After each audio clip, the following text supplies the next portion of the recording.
Yeboɓen e ayaw men titonde TV caggal nde jettuɗen bajjirji ɗo waɗo baɗo wala to julɗen e nelaɗo Allah sallallahu alaihi wasallam eɗen paggo monoje jettoɗe fewde enene baba juruɗen halifaɓe diini e halifaɓe banggue dawrugol nde tawno kala ne jiiɗa horoɗo ɓuɓɗon hoore won no menangue tigi en beltinima dendagal rewintoɓe vidéo ji men e nder titonde TV continuer wadde abonné mbaɗon like ɗaccenen commentaire mon mbaɗon partagé nde tawno dole lingu ko ndiyam kono dole pullo ko pulago tigi min dola ko onon hande nden garɗen koye hamme alpha kañum woni roi hems roi hems so tawi haalama hakkillaji ɗi fof paye toon to Mauritanie kono kadi paata e groupe rap goto biyeteɗo force tranquille noon a wawa haalde ɗum ha para tawa haalani abda mc hakkude makko e abda mc ko faɗonana e ñaamo walla mbiyen mbarodi rewre wordu kalendo tawa kene wawi songande ɗum goɗɗo o ne tawno hakkude maɓɓe diwi cekilagal ko ɓingu yumma ne tawno ene jeeya eko tengtinde cekilagal neɗɗo jibira innirma ruwa ko ɗum woni ko waɗani abda mc yo ɗum juut ɗum iwata majjata mayata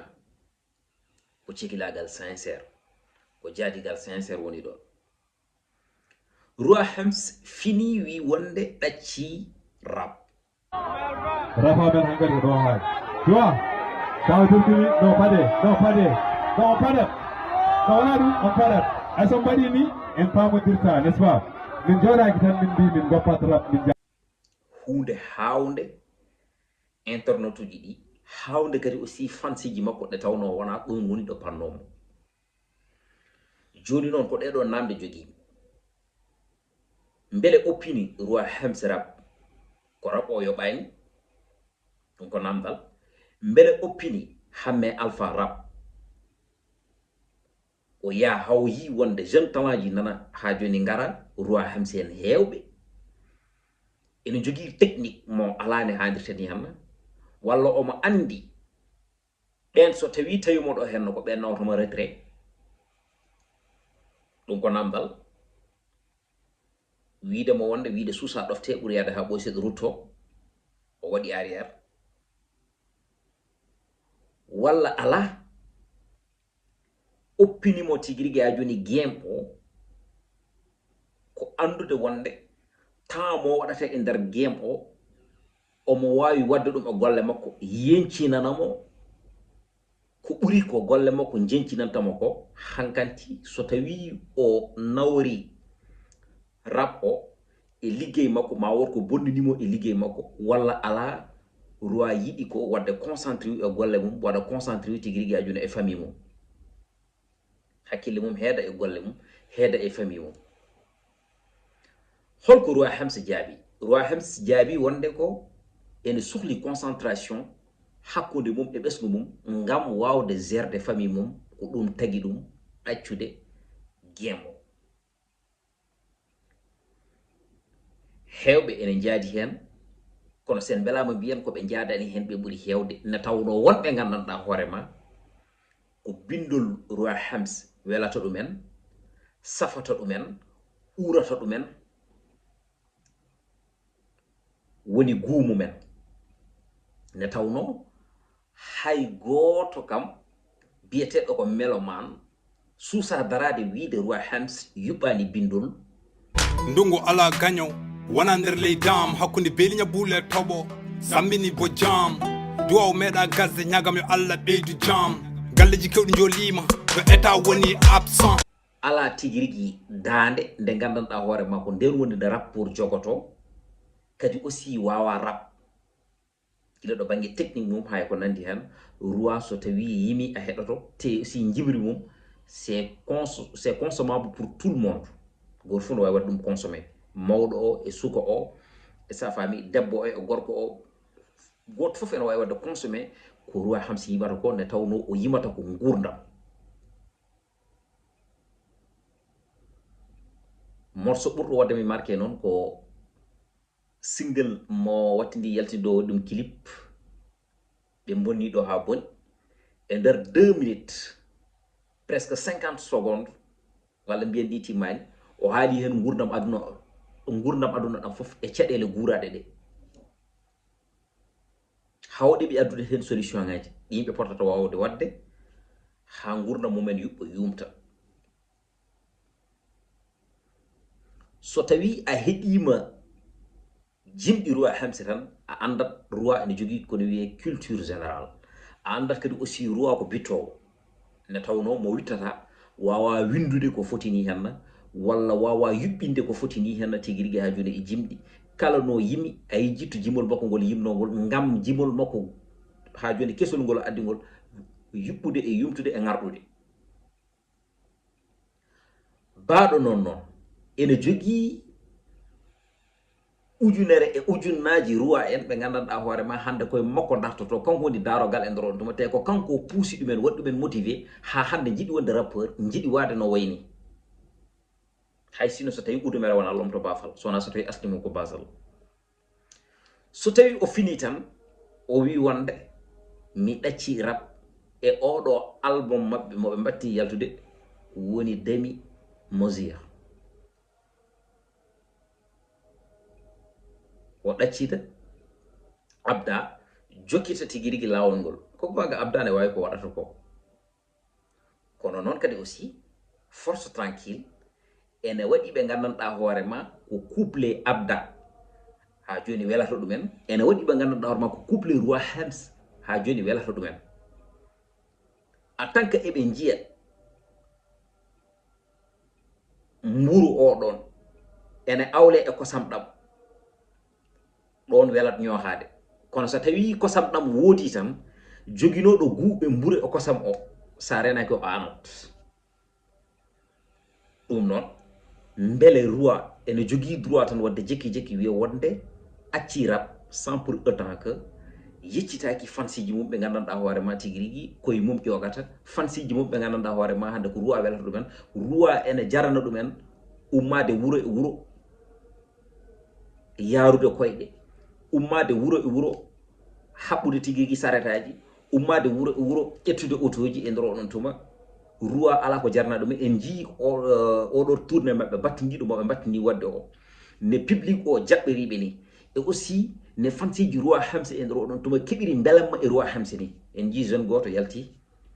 ene ɓorti wutti e nder oɗon tuma ɓe wi wonde hay sinno ko hande mayno kañum ma nat aljanna ne tawno yi roi hems weltima yo roi hems wat feere fof ne ɓaɗi yetto galle mum te roi ko neɗɗo ɓadiɗo fansiji mum on baɗunoɗo noon e fansiji mum noon so tawi fini tan bon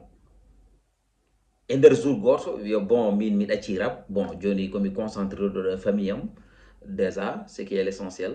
voilà ɗum noon wadde yo public o yafomi est ce que public o ene yaforomo noon min noon kam sonno ko sagam roi public o parani pour ɗacca rap déjà sabu ɗum wonko moftuɗa ha heewi aɗa foti ɗum wawde yaltinde rendo ngo waɗa ɗum consommé haadi noon wonko moftuɗa aɗa foti wawde yaltinde ɗum rendo ngo waɗa ɗum consommé ɗum noon continue e yaltinde ɗum an noon andi ne mbaɗirta ene gérirta vie ma ha dokka hen ɓen ɓe gandanɗa hoorema ene poti ha joni yeɗede seeɗa e gurdam ma dokka kadi ko heddi ko famille ma fotɓe yeɗede tigui rigui ha joni seeɗa e gurdam ma annene aussi keddoroɗa ko jeyɗa e gurdam ma ko ne tawno gurdam ko noon yarata wonko jiyanɗa hoorema wonko ndendeɗa ko ndendeɗa ko noon a jaɓat rendude ɗum e yimɓeɓe ha timma donc nak vraiment muusi hewɓe gila e min ne tawno komi keɗotoɗo roi hems goto kadi mboɗo andi capacité mo jogui o toujours emin mbadda communiqué mboɗo andi aussi talent mo jogui o gayen o yimɓeɓe jiyata ko rap o kono noon won bituji ɗi gandanɗa hoorema vraiment roi ene waɗa ɗum composé sa wiyama wonde ɗum ɗo ko roi waɗi ɗum composé mbiyata ko wona gonga wadde noon on ko hip hop on kadi ko avenir hip hop e nder rendo fulɓe joni noon est ce que ko roi hems tan jogori finde wiya wonde ɗacci rap hono ni hen yaara hono ni holko waɗi hande musique o yoɓaani naalankoɓe men haa tel sorte ko kala pinɗo wiyata wonde ko ɗum jaranaani men ena ɗacca so tawi joomum yeccitima fansiji mum tan bon wiya wonde mi wawa ɗaccude nde tawno ɓeeɗo wonko ɓe jowiti em wonko ɓe ɗamini em ɗum noon koɓe ɗamini ko mi yiɗa ɗamtindeɓe ɗum noon wadde enen public o ko enen poti wawde daranade naalankoɓe ɓe enen public o ko enen poti wawde wallodirde e naalankoɓe ɓe enen public o ko enen poti wawde jaggande jungo naalankoɓe ɓe enen public o ko enen poti yaade e nder page uji naalankoɓe ɓe mbaɗen hen abonné enen public o ko enen poti wawde jalɗinde naalankoɓe ɓe enen public o hande ko enen poti wawde jingande leñol men saabu ɗum jingande naalanke ko jingande leñol mum so tawi noon naalanke naati Facebook ronki dañde toon hay 50.000 abonné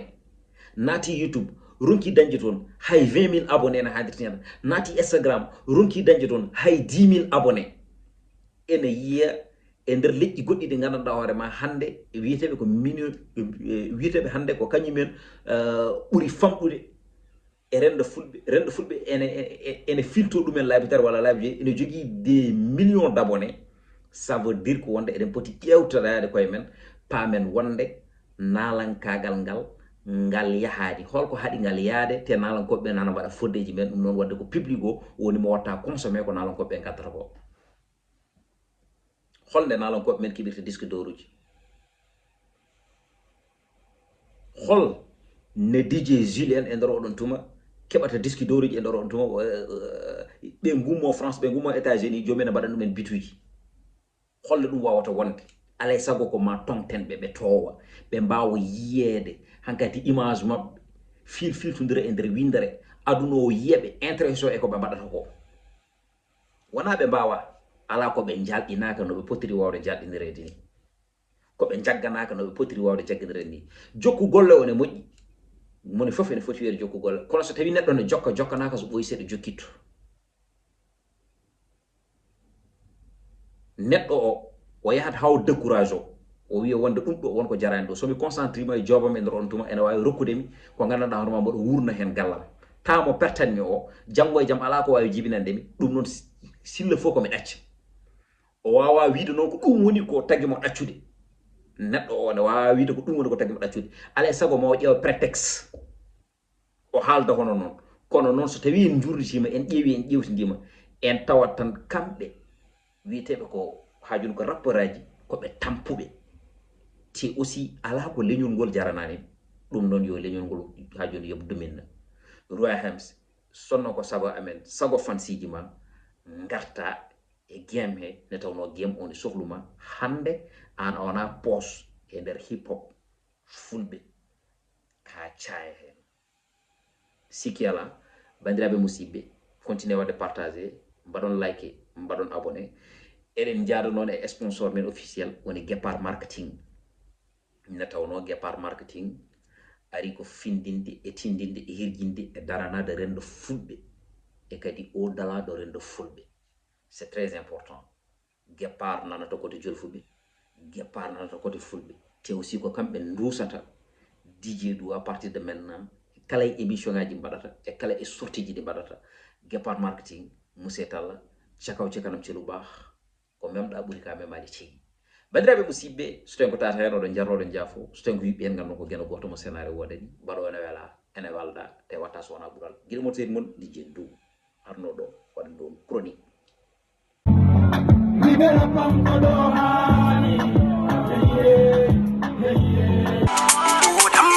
kabir ndimma no kasi da longinala yukurala mabubu pinu